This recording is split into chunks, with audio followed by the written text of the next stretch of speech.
तो दोस्तों, अगर आप सोच रहे हैं कि यूएसए और ईरान की लड़ाई बस तेल की है या फिर न्यूक्लियर बॉम्ब की, तो आप बिल्कुल गलत सोच रहे हैं। और इन दोनों की लड़ाई में सबसे जरूरी बात यह है कि इसका सीधा असर हमारे देश पर पड़ने वाला है, हमारी सेविंग पर, हमारे देश की इकोनॉमी पर और सबसे जरूरी बात भारत की सिक्योरिटी पर। पिछले 2 महीनों के युद्ध में एक बात तो हमने गौर करके देखी है कि ईरान जिस तरीके की निगोसिएशन कर रहा है, तो अगर वो निगोसिएशन काम कर गई तो अमेरिका की डॉलर की जो ताकत जिसने पिछले 70 सालों से दुनिया को जकड़ा हुआ था, वो हिलने लगेगी। तो आज के वीडियो में हम कोई तेल की बात नहीं करेंगे, कोई न्यूक्लियर बॉम्ब की बात नहीं करेंगे।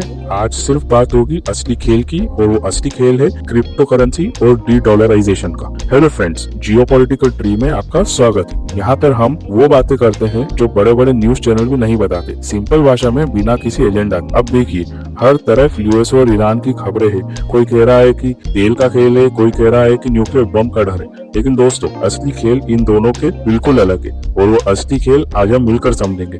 लेकिन रुकिए, यह सिर्फ उनकी लड़ाई नहीं है। इस लड़ाई में भारत का नाम नहीं है, लेकिन भारत की इकोनॉमी, भारत की सिक्योरिटी और आपकी रोजमर्रा की जिंदगी, सब टॉपिक इनसे जुड़े हुए हैं। तो आज हम आपको वो एंगल बताएंगे जो कोई और नहीं दिखाएगा। तो वीडियो शुरू से लेकर अंत तक जरूर देखिएगा। चलिए वीडियो शुरू करते हैं। देखिए, जब से यूएसए और ईरान के बीच में युद्ध चालू हुआ है, तब से हर कोई स्ट्रेट ऑफ हॉर्मुज के बारे में बात कर रहा है। अब स्ट्रेट ऑफ हॉर्मुज क्या है?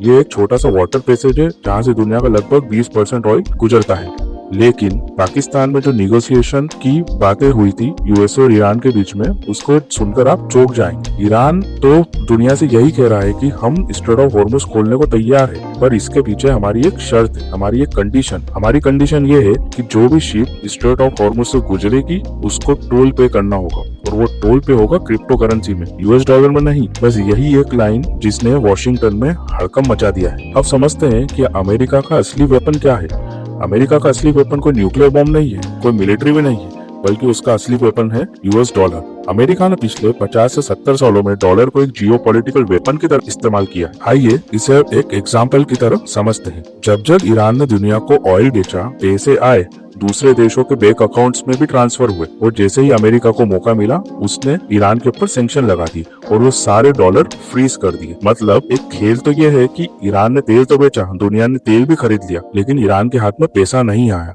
यही एक लिक्विडिटी ट्रैप है जो अमेरिका ने बड़ी चालाकी से बनाया हुआ है, और इसलिए ईरान ने ठान लिया है कि अब यूएस डॉलर में डील नहीं होगी, अब सिर्फ और सिर्फ क्रिप्टो करेंसी में ही डील होगी। अब आप लोग ये पूछेंगे कि क्रिप्टो ही क्यों, गोल्ड में क्यों नहीं और युआन में क्यों नहीं? तो इसका सिंपल रीजन यही है कि बिटकॉइन और क्रिप्टो करेंसी पर अमेरिका को कोई कंट्रोल नहीं है। डॉलर को यूएस ट्रेजरी कंट्रोल करती है, युआन को चाइना का सेंट्रल बैंक कंट्रोल करता है, और गोल्ड को फिजिकली ट्रैक किया जा सकता है। लेकिन बिटकॉइन, वो किसी एक देश के हाथ में नहीं है। ईरान को ये भी पता है, अगर बिटकॉइन में पेमेंट ले तो अमेरिका उसे कभी फ्रीज नहीं कर सकता, अमेरिका उस पर कभी ट्रैक नहीं कर सकता, और वो जो बिटकॉइन कहीं पर भी खर्च करे वो दुनिया के किसी भी कोने में कर सकते हैं। इसके साथ ईरान एक बहुत बड़ा प्लान बना रहा है।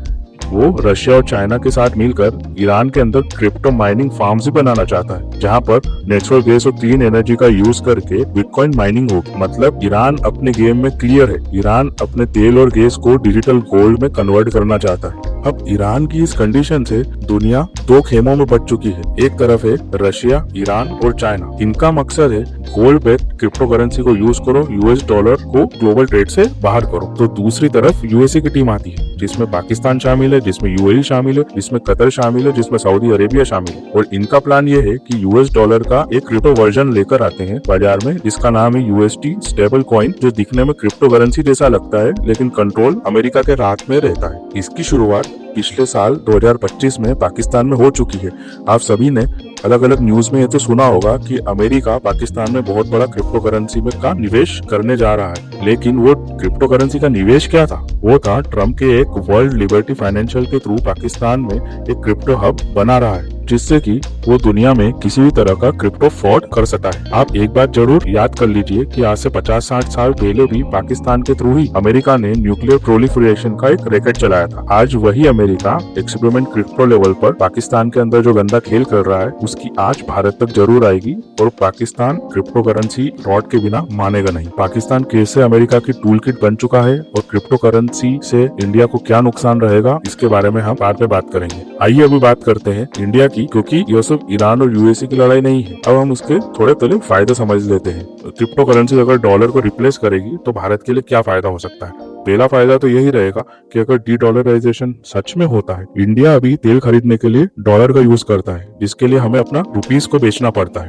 डॉलर की हेजेमनी कमजोर होगी तो हम रुपीस में या अल्टरनेट करेंसी में ट्रेड कर सकते हैं। दूसरा सबसे बड़ा फायदा यह रहेगा कि हम ईरान से सस्ता तेल भी ले सकते हैं। इंडिया पहले ईरान से सस्ता तेल खरीदता था, लेकिन सैंक्शन और प्रेशर यूएसए का ऐसा होता था कि हमने ईरान से तेल लेना ही बंद कर दिया। अगर इसी निगोशिएशन में क्रिप्टो बेस्ड पेमेंट पॉसिबल हो गया तो इंडिया के लिए फिर से ईरानियन चीप ऑयल मिल सकता है, जो कि हमारी इकोनॉमी के लिए एक बहुत बड़ी बात हो। तीसरा सबसे बड़ा फायदा कि अगर डी-डॉलराइजेशन हुआ और क्रिप्टो करेंसी को बढ़ावा मिला तो ब्रिक्स का मोमेंटम बढ़ेगा, क्योंकि अगर रशिया, ईरान, चाइना की यह चाल काम करती है तो ब्रिक्स की अल्टरनेटिव पेमेंट सिस्टम को मोमेंटम भी मिलेगा और इसमें इंडिया भी एक मेजर प्लेयर है। और आखिरी फायदा सबसे बड़ा कि स्ट्रेट ऑफ हॉर्मुज में स्टेबिलिटी आई। भारत का बड़ा ट्रेड इसी रूट से होता है। स्टेबिलिटी आई तो शिपिंग कॉस्ट भी कम होगी, इंपोर्ट्स भी सस्ते होंगे और महंगाई भी कम होगी। अब फायदे के साथ हम इसके नुकसान के बारे में भी बात करते हैं कि इससे भारत को क्या क्या नुकसान होने वाला है। अगर क्रिप्टो करेंसी का यूज पूरे विश्व में ज्यादा बढ़ता है तो इसका सबसे बड़ा खतरा भारत के लिए ही है, क्योंकि इससे हमको क्रिप्टो टेररिज्म का खतरा बढ़ जाएगा, क्योंकि पाकिस्तान एक global black market crypto hub बन चुका है। तो उसका सबसे पहला शिकार इंडिया ही होगा। टेरर फंडिंग क्रिप्टो के थ्रू होगी और जिसे ट्रैक करना बहुत मुश्किल हो जाएगा। दूसरा सबसे बड़ा नुकसान ये होगा कि अगर क्रिप्टो करेंसी में ये डील जारी रही तो मिडिल ईस्ट में इंस्टेबिलिटी आई, जिसका सबसे बड़ा नुकसान इंडिया को ही होगा, क्योंकि इंडिया का एक बहुत बड़ा डायस्पोरा गल्फ में रहता है। यूएई में, कतर में, सऊदी अरेबिया में लाखों इंडियंस काम करते हैं। मिडिल ईस्ट में कोई भी बड़ा कॉन्फ्लिक्ट होता है तो इनकी जॉब और रेमिटेंस को बहुत ज्यादा फर्क पड़ता है। अल्टीमेटली इंडिया को ही इससे प्रॉब्लम होगी। अगर इन दोनों के बीच में यही जंग जारी रही तो इससे हमारी तेल की कीमतें ही बढ़ेगी। ऑयल प्राइस में बहुत उछाल आने की संभावना है, क्योंकि स्ट्रेट ऑफ हॉर्मुज अगर ब्लॉकेट हुई, चाहे कुछ दिनों के लिए ही, तो ऑयल प्राइसेस आसमान छुएगी। इंडिया का जो 85% ऑयल इंपोर्ट करता है उस पर इन्फ्लेशन का बड़ा झटका लगेगा। अब आप लोग यही सोच रहे होंगे कि इंडिया को किस दिशा में जाना चाहिए, डॉलर की तरफ या क्रिप्टो की तरफ। एक्चुअली सही बात मैं आपको बताऊं ना तो भारत के लिए चॉइस बहुत ट्रिकी है। अगर हम यूएस के साथ रहे तो रशिया, ईरान और चाइना से हमारे रिलेशन बहुत खराब हो जाएंगे, और अगर हम रशिया, ईरान और चाइना की तरफ रहे तो अमेरिका से हमको बहुत सारे प्रेशर देखने को मिलेंगे। ये बीच की जो पोजीशन है ना, ये हमारे लिए बहुत ट्रिकी और बहुत चैलेंजिंग है। फिलहाल के वक्त के लिए हमें आगे और देखना पड़ेगा कि हमारे साथ और क्या क्या चीजें होती है। देखिए, मैं यह तो नहीं कह रहा कि कल सुबह तक डॉलर खत्म हो जाएगा। डी-डॉलराइजेशन एक इंस्टेंट प्रोसेस नहीं है, लेकिन जो ईरान ने किया है वो एक स्पार्क है। अगर यह स्ट्रेट ऑफ हॉर्मुज वाला क्रिप्टो टोल मॉडल काम कर गया तो कल से दुनिया के बाकी देश भी अपने अपने ब्लॉकेट पर इसी तरह की व्यवस्था चालू कर देंगे। और यह सबसे इम्पोर्टेंट है इंडिया के लिए, क्योंकि इंडिया के पास मलक्का स्ट्रेट में भी एक यही अपॉर्चुनिटी होगी कि हम उसको डी-डॉलराइजेशन इफेक्टिव यूज में कैसे लेकर आए। जैसे जैसे दुनिया के चेक पॉइंट डॉलर की जो क्रिप्टो एक्सेप्ट करने लगेंगे, अमेरिका की मॉनेटरी हेजेमनी धीरे धीरे खिसकती जाएगी। ईरान ने एक बायपोलर ग्लोबल इकोनॉमी की नींव तो रख दी है। एक तरफ डॉलर बेस्ड सिस्टम है, दूसरी तरफ क्रिप्टो और गोल्ड बेस्ड अल्टरनेटिव। तो अगली बार अगर कोई आपसे पूछे यूएस ईरान की लड़ाई किस बारे में है, तो उनको ये मत बोलिएगा कि ऑयल के बारे में या न्यूक्लियर बम के बारे में। बस इतना बोलिए, यह लड़ाई है डॉलर की हेजेमनी के खिलाफ, यह लड़ाई है उस पूरे फाइनेंशियल सिस्टम के खिलाफ जिसने 70 साल से दुनिया को कंट्रोल किया हुआ है। और भारत को इस पूरे गेम में बहुत केयरफुली चालें चलनी होगी, क्योंकि हम ना तो किसी एक कंट्री को फुल्ली सपोर्ट कर सकते हैं, ना दूसरी कंट्री को फुल्ली सपोर्ट करते हैं। यही हमारी सबसे बड़ी ताकत भी है और यही सबसे बड़ा रिस्क भी है। अगर आपको वीडियो अच्छी लगी हो तो लाइक करिए, चैनल को सब्सक्राइब करिए और कमेंट में बताइए कि आप चाहते हैं कि क्रिप्टो टेररिज्म और पाकिस्तान वाले एंगल पर एक अलग डिटेल वीडियो बनाए। मिलते हैं अगले वीडियो में। धन्यवाद। Thank you for watching. I genuinely appreciate your time.